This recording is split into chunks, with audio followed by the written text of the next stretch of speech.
हाय दोस्तों, मैं आपका दोस्त आशीष परिहार आपके अपने चैनल स्वराज्य भारत 9 पर राजा राम की इस धरती पर क्या गौओं को अभ्यारण्य का अधिकार भी नहीं रहा, इस विषय पर आज हम लोग चर्चा करेंगे। मेरे दोस्तों, ये धरती जैसा कि हमारे योगी आदित्यनाथ जी बोलते हैं, जैसा कि हमारे वर्तमान प्रधानमंत्री आपको गौ पूजन करते, गौओं को चारा खिलाते दिख जाएंगे। और हमारे बाप दादा तो हमको बचपन से ही दिखे। हम लोगों के घरों में जो गायें दूध दें या ना दें, उनसे प्रॉफिट हो या लॉस हो, उनको सिर्फ इसलिए रखा जाता है कि ये विश्वास रखते हैं कि इनकी सेवा से हमको शुभ फल प्राप्त होता है। गाय खरीद दूध खरीद के आता है, पर हम गाय रखते हैं सिर्फ इसके लिए कि ये हमारे दरवाजे पे रहनी चाहिए। एक ऐसा शुभ लक्षण माना जाता है कि एक काश्तकार के दरवाजे पे एक गाय होनी चाहिए। मायने नहीं रखता कि उस गाय से फायदा है या नुकसान है, बस वो होनी चाहिए। तो आज क्या इस राजा राम की धरती पर, जब इस देश के प्रधानमंत्री हिंदुत्व के सबसे बड़े पहरेदार हैं, इस देश के सबसे ज्यादा आबादी वाले स्टेट के सीएम हिंदुत्व को ही जीवन, हिंदुत्व को ही धड़कन मानते हैं, गौ को ही माता मानते हैं, गौ को ही धरती मानते हैं,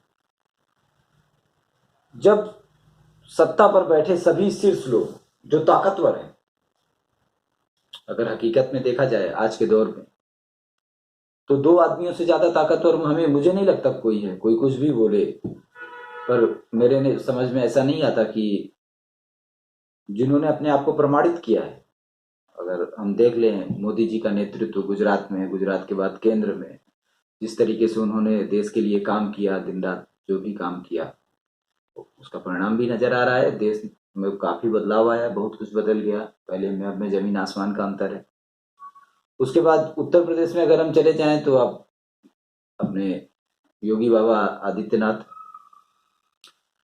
योगी जी ने अथक परिश्रम किया, दिन रात काम किया। उत्तर प्रदेश में भी विकास को देखा जा सकता है, जीवन की रफ्तार को तो देखा जा सकता है। भले ये हो सकता है कि कोई आर्थिक क्षेत्र में कम विकास किया हो, कोई ज्यादा विकास किया हो, पर एक चीज देखा जा सकता है कि जहां स्टेट ठप था वहां स्टेट में मूवमेंट, और वो भी गौओं की पूजा करते हैं।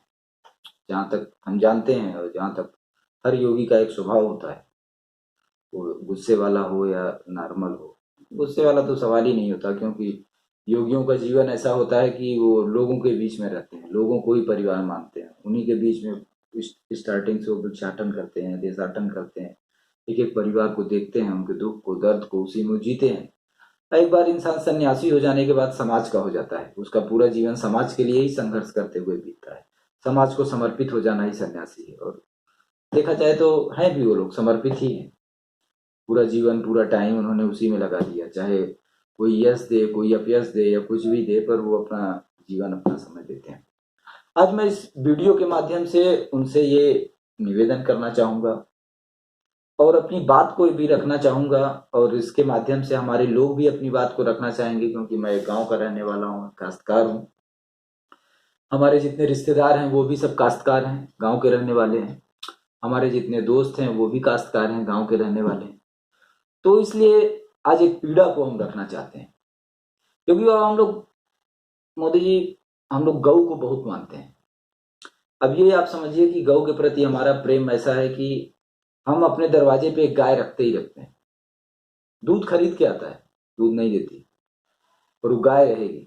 हमें दूध भी नहीं लगता, घर में 1 लीटर दूध खाने वाले, फिर भी गाय रहेगी, क्योंकि काश्तकार के दरवाजे पे गाय का होना शुभ माना जाता है। ऐसा माना जाता है कि गाय का प्रताप ही धरती को स्थापित रखता है। ऐसा पूर्वजों को कहना है कि जब तक इस धरती पर गऊ है तब तक ये धरती है, जिस दिन गाय नहीं होंगी उस दिन धरती नहीं होगी, ऐसा वचन है। पूर्वजों ने हमसे ऐसा बताया, हमारे बुजुर्गों ने बताया, हमारे बाबा जी, उनके पिताजी लोग, उन लोगों ने, और मेरे बाबा जी की जो माता जी लोग, दादी लोग, उन लोगों ने इस तरीके से हम लोगों को समझाया कि ये गऊ ही धरती है, और धरती सब कुछ देती है, इसीलिए हम गाय को कामधेनु कहते हैं। धरती गाय से जन्म लेती है, धरती में की उर्वरा शक्ति गाय के कारण ही है, और धरती से ही सब कुछ पैदा होता है, इसीलिए सब कुछ गाय से पैदा होता है, इसीलिए हम उसको कामधेनु कहते हैं कि संपूर्ण कामनाएं उसी से पूर्ण होती हैं, संपूर्ण कामनाओं के पूर्णता का एक आधार है वो। तो आज वो धरती जो हमारे राजा मर्यादा पुरुषोत्तम श्री रामचंद्र जी की है, वो धरती जो हमारे जगत गुरु भोलेनाथ की है, वो धरती जो महिला को, महिला के विकास को, महिला के जीवन कल्याण के लिए संपूर्ण जीवन को बिता देने वाले भगवान श्री कृष्ण की है। क्या उस धरती पे आज गायें अभयारण्य का अधिकार खो देंगी? क्या आज हमारे देश की गायों को एक अभयारण्य अलॉट नहीं हो पाएगा? क्या हमारे देश की गायों के लिए अभयारण्य अलॉट नहीं किया जा सकता? आखिर वो क्या कारण है कि इस देश के अंदर गायों को खेतों में भटकना पड़ रहा है, जबकि इफरात चारागाह है? जंगल क्या है? जंगल समाज की संपत्ति है, गाय समाज के रक्षक हैं। जंगल हमें आयुर्वेदिक जड़ी बूटियां देते हैं, वृक्ष देते हैं, हमारे जीवन को आधार देते हैं। जंगल में ऐसे ऐसे वृक्ष होते हैं। हम अपने जीवन की एक घटना बताते हैं। जब हम पढ़ा करते थे तो हमने कई बार पढ़ा कि बंगाल में अकाल आ गया, इतने लोग मर गए, उतने लोग मर गए। तो एक बार हमारे भी मन में एक विचार आया, तो मैंने अपने बाबा से पूछा कि एक बात बताइए कि हम लोग ऐसा पढ़े कि ऐसा अकाल आया, वैसा अकाल आया। तो उन्होंने भी अपने जीवन में 2 बार अकाल का जिक्र किया। तो मैंने उनसे पूछा कि जब अकाल आया बाबा तो फिर यहाँ भी बहुत सारे लोग मर गए होंगे? तो उन्होंने कहा नहीं, यहाँ कोई नहीं मरा, परिंदा भी नहीं मरा। तो मैंने पूछा ऐसा? ताज्जुब वाली बात, क्योंकि हम तो जो किताब में पढ़े, क्योंकि हमारा नेचर हो गया कि जो अंकल लिख दिए हैं उसी को हम लोग सही मान लेते हैं। अब अंकल का ही लिखा जब सही है तो जो लिखा था हम लोग भी वही मानते थे। अब जिनके पास व्यवहारिक ज्ञान था, जब उनके पास बैठे तो बताया कि ऐसा कुछ नहीं। तो हमने पूछा कि ऐसा क्यों बाबा, ऐसा क्यों है? तो उन्होंने हमको जो बताया वो बड़े ताज्जुब की बात बताई कि इस धरती पर गऊ एक ऐसा जानवर है कि जो सूखे में भी दूध देता है। मतलब अगर देश में अकाल पड़ जाए, खाने के लिए चारा ना हो और एक एक सूखी घास का तिनका दिखाई दे, तब भी एक गाय ही एक ऐसा जानवर है। बकरी दूध देना बंद कर देती है पर गाय दूध नहीं देना नहीं बंद करती। इस धरती पे पीपल का वृक्ष एक ऐसा वृक्ष है कि चाहे जो हो जाए, चाहे कुछ भी हो जाए, पीपल के वृक्ष में गोदे आते ही आते हैं। गूलर का वृक्ष ऐसा वृक्ष है कि कुछ भी हो जाए, गूलर में गोदे आते ही आते हैं। महुआ कितना भी भयानक अकाल पड़ जाए, कितना भी भयानक अकाल पड़े, चाहे साल भर रहे, 2 साल रहे, 3 साल रहे, पर महुआ में फल लगता ही लगता है। तो उन्होंने क्या बताया कि जब भयानक अकाल पड़ गया और खेत में फसलें नहीं हुई, 2 साल ऐसा हुआ। 2 बार का जिक्र किया उन्होंने कि एक बार उनके बचपन में जब वो लोग बहुत छोटे थे तब हुआ था, और एक बार उनकी याददाश्त में हुआ था, मतलब जब वो खुद सांसारिक जीवन में थे, पारिवारिक जीवन में थे, खुद गार्जियन थे। तो उन्होंने बताया कि यहाँ प्रॉब्लम ना होने की वजह सिर्फ 2 थी कि गांव में सबके पास गायें थी, गायों के पीने के लिए यमुना में जल था, और सबसे बड़ी चीज जो थी कि हम लोगों के पास महुआ के पेड़ थे, हम लोगों के बगीचों में पीपल के वृक्ष थे, हम लोगों के बागीचों में, चूंकि अभी बागीचा कैसे बोलते हैं, अभी जैसे आज के दौर में बोलेंगे तो 2 झाड़ी को बागीचा बोलते हैं, पहले ऐसा नहीं होता था। अभी अभी भी नहीं है। हम लोग क्या 20 पेड़ 30 पेड़ महुआ का है, 10 पेड़ आम का है।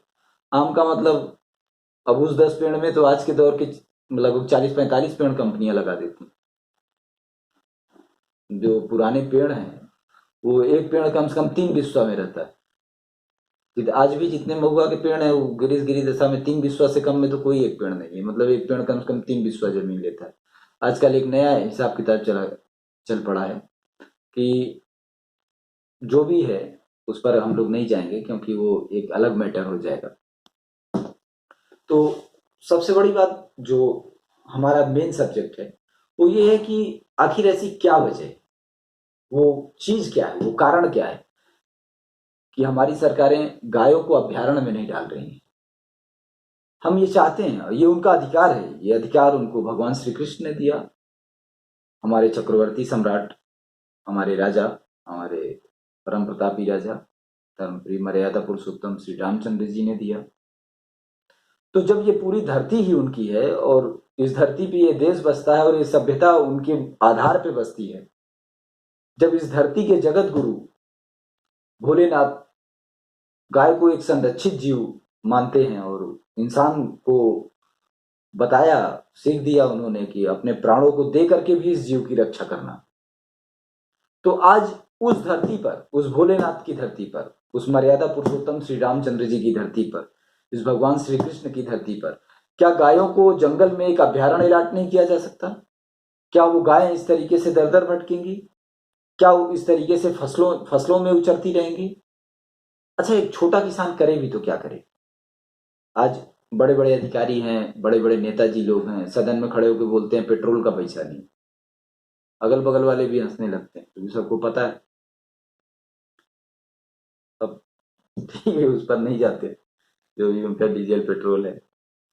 तो आज सबसे बड़ी चीज ये है कि जब उनको पेट्रोल की कमी हो जा रही है, जो लोग लाखों में तनख्वाह पा रहे हैं, उनका 200 कट जाए तो रोने लगेंगे। अगर जितने अधिकारी हैं उनसे बोल दीजिए भाई रात को आपके बंगले पे गाड़ी रहेगी, इसका 2000 कटेगा, तभी लगेगा कि गुस्से में छत से नीचे कूद जाए। अब एक किसान की जो फसल होती है उसका मूल्य आप समझिए। फसल नहीं होती, फसल उम्मीद होती है कम से कम 20 लोगों की। बहन देखती है कि इस बार फसल कटेगी तो भैया की आर्थिक स्थिति सही हो जाएगी, तो भैया एक बार हमारे पास मिलने आएंगे। पिता देखता है कि इस बार बेटा मेरा फसल बेचेगा तो फिर मेरे लिए एक कुर्ता पैजामा लेके आएगा। बच्चे देखते हैं कि पापा अब की बार फसल बेचेंगे तो हम लोगों के लिए नया कपड़ा लेकर के आएंगे। बीवी सपना देखती है कि मेरा पति फसल बेचेगा तो फिर मैं एक बार ढंग से कपड़ा उपड़ा खरीदूंगी, अपने मायके जाऊंगी, घूम के आऊंगी। व्यक्ति स्वयं देखता है कि इस बार फसल बेचूंगा, फसल बेच करके मैं अपना घर थोड़ा ठीक करा लूंगा ताकि बारिश में घर न हुए। और इसके बाद भी अगर 100 मवेशी 200 मवेशी आए और खेत चर के चला जाए तो फिर वो वही बात बोलता है कि ये हट क्यों नहीं जाते, ये चले क्यों नहीं जाते। मतलब ये तो ऐसा हो गया कि वो लोग जो गायों के लिए जान देने की बात कर रहे थे, उनको कानून के नाम पर, नियम के नाम पर इस तरीके से टॉर्चर हरास कर दो कि वही उसको काटने की बात करने लगे, वही उनको मारने की बात करने लगे, वही उनके हटाए जाने पर शांति करते। मतलब जो उनकी रक्षा के लिए जान देते थे वही उनके पतन के लिए समर्थन में खड़े हो जाएं। तो ऐसी स्थिति आना स्वाभाविक है, क्योंकि एक काश्तकार एक बार नुकसान झेल सकता है छोटा, 2 बार झेल सकता है। खेती वैसे भी परमानेंट लॉस का बिजनेस है। अगर एक वॉचमैन की पगार जोड़ेंगे और 10 बीघे का काश्तकार जोड़ेंगे तो 10 बीघा वाला डाउन गिर जाएगा। यूट्यूब का अगर इधर उधर का रिपोर्ट छोड़ दीजिए, जो कि कितना यथार्थ है वो तो हम खुद किसान हैं तो जानते हैं अच्छे तरीके से, उस पर हम लोग नहीं जाएंगे। तो जो हकीकत ये है कि वो जरूरत से ज्यादा त्रस्त है, क्योंकि वो टैक्स भर के खाद लाता है, टैक्स भर के बीज लाता है, टैक्स भर के तेल भराता है गाड़ी में, टैक्स भर के ट्रैक्टर लेकर के आता है, और जब वो अपना फसल बेचता है तो उसको उस टैक्स का कोई बेनिफिट नहीं होता, वो भी लॉस में होता है। तो वो लॉस में ही रहना है, क्योंकि वो 50% अपना इन्वेस्टमेंट सिर्फ टैक्स में देता है और उसको उसका जो रिवेट है उस कुछ नहीं, जीरो है। तो जो आदमी ऑलरेडी 50% डूबा हुआ है तो डूब ही जाएगा, और उस पर से अगर मवेशी आकर के चढ़ गए तो पूरा 100% खत्म हो गया। जो 3 महीने लगाया वो पूरा परिवार वो भी खत्म हो गया। तो हमारा ये निवेदन है, माननीय हमारे जो प्रधानमंत्री हैं, हमारी जो महामहिम राष्ट्रपति हैं, उनका भी गौओं के प्रति प्रेम देखा गया है, होना भी चाहिए, क्योंकि गाय ही धरती है। हकीकत यही है, गाय ही धरती है, उसकी ताकत से जमीन की ताकत है, उसकी ताकत से जंगलों की ताकत है। तो हमारे महामहिम राष्ट्रपति जी से, हमारे माननीय प्रधानमंत्री जी से, आदरणीय सभी माननीय मुख्यमंत्रियों से, गवर्नरों से, और सुप्रीम कोर्ट के जो माननीय जजेस हैं, उन्होंने तो पहले भी कहा है कि गाय बहुत ही इम्पोर्टेंट जानवर है और प्रत्येक व्यक्ति को ये रिस्पॉन्सिबिलिटी, उसके रक्षा की रिस्पॉन्सिबिलिटी लेनी चाहिए। ये टिप्पणी तो ऑलरेडी सुप्रीम कोर्ट कर चुका है, तो सुप्रीम कोर्ट ने अपनी जिम्मेदारी निभाई है। पर हकीकत ये है कि हमारे जो जनप्रतिनिधि हैं इस क्षेत्र में पता नहीं क्यों कमजोर पड़ रहे हैं। तो जनप्रतिनिधि लोग भी प्लीज इस बात को सदन में उठाएं, इस पर कानून बनाएं और इन गायों के लिए हमारे वन विभाग में अभ्यारण्य अलाट किए जाएं, जो भी जानवर गांव में खाली होते हैं उनको अभ्यारण्य में डाला जाए। हर गांव के अंदर गौशालाएं बनाई जाए, गौशालाओं के माध्यम से नस्लों का विकास किया जाए, गौशाला में आकर के डॉक्टर बैठे। और एक बहुत भीषण समस्या से मैं इस वीडियो के माध्यम से आगाह करना चाहूंगा हमारे सभी सीएम्स को और हमारे प्रधानमंत्री जी को और सभी गोरक्षकों को, कि आजकल एक नया फैशन चला हुआ है गाय को सीमन लगाने का। उसका एक बहुत बड़ा रिएक्शन आ रहा है। तो उसका प्लीज एक डाटा बनाएं, यूनिवर्सिटियां इस बात पे ध्यान दें और उसका एक डाटा बनाएं कि उस चीज को करने के बाद पता नहीं क्यों जितनी भी गायें हो रही हैं वो प्रेग्नेंट नहीं हो रही। ये अजीब सा एक चलन देखा गया, क्योंकि हमारे पास भी बहुत सारी गायें थी, अभी भी है। तो हमने ये चीज देखा कि वो गायें जिनके लिए सांड अवेलेबल है उनके बच्चों में कोई प्रॉब्लम नहीं है। वो गाय जिनके लिए डॉक्टर बुलाने पड़ रहे हैं तो उनकी जो मादा बच्चे हो रहे हैं वो दोबारा बच्चे पैदा करने की स्थिति में आ ही नहीं रहे। ये मेरा प्रैक्टिकल अनुभव है, ये मैं प्रैक्टिकल व्यवहारिक अनुभव बता रहा हूं आपको।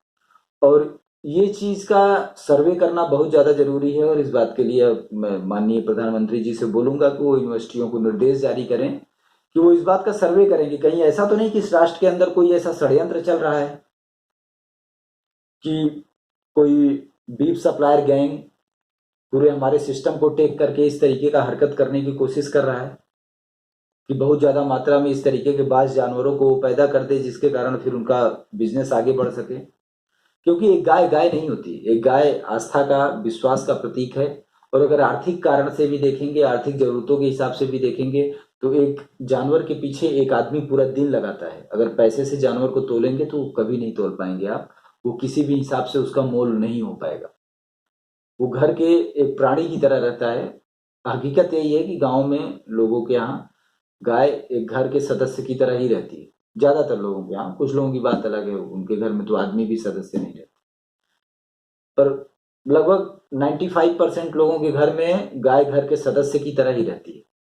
तो वो इस तरीके से उसको हटाना भी नहीं चाहेंगे। और कहीं ऐसा ना हो कि, हो भी सकता है क्योंकि आदमी 5 साल 10 साल ऐसा देखेगा फिर सोचेगा गाय सही नहीं है या क्या है कैसा है। तो इस बात के लिए मैं अपने माननीय प्रधानमंत्री जी से अनुरोध करूंगा कि वो इस बात पे ध्यान दें और सभी यूनिवर्सिटियों को इसमें इन्वॉल्व करें। बहुत ज्यादा जरूरी है कि देश के किसी भी काम में हमारी जनरेशन जरूर इन्वॉल्व रहे। जितने स्टूडेंट्स हैं और जितनी आने वाली पीढ़ियां हैं वो जरूर इन्वॉल्व रहें। जब तक उनका इन्वॉल्वमेंट नहीं होगा तब तक वो इस बात को नहीं समझेंगे कि ये चीज कितना जरूरी है। प्रैक्टिकली वो इस चीज को नहीं समझेंगे। वो फालतू का किताब में पन्ने पलट के कि ये चाचा वो कहे, वो बुआ ने वो कहा, उस चीज का कुछ मतलब नहीं है। वो किसी भी काम का नहीं है और उससे कुछ भी उनके अंदर उत्पन्न होने वाला नहीं है। जब तक उनको एक्टिवली आप उसमें इन्वॉल्व नहीं करेंगे तब तक उनके अंदर उसको लेकर के प्रेम जागृत नहीं होगा, उसकी व्यवहारिकताओं से वो वाकिफ नहीं होंगे। तो ये बहुत ज्यादा जरूरी है कि जो संस्थाएं हैं, और मैं ट्रस्टों को भी नहीं बोलूंगा, इसमें ट्रस्टों को इन्वॉल्व करने का मुझे नहीं लगता कोई औचित्य है। इसमें सबसे ज्यादा जरूरी है कि यूनिवर्सिटी के बच्चों को इन्वॉल्व किया जाए, उनके प्रोजेक्ट के माध्यम से इन गायों का सर्वे कराया जाए, एक डाटा बनवाया जाए चाहे ग्राम प्रधान के माध्यम से कि कितनी गायें हैं जिनको इस तरीके से डिलीवरी कराया गया है और उसके बाद उनसे जो बच्चे उत्पन्न हुए उनका रिजल्ट क्या है। कहीं ऐसा तो नहीं कि पूरे के पूरे इस देश के जो ये पशुधन है इसको लेकर के कोई बड़ी ताकत किसी षड्यंत्र का संचालन कर रही है या किसी भी तरीके का एक षड्यंत्र का ताना बाना बुन रही है। तो ये बहुत ज्यादा जरूरी है।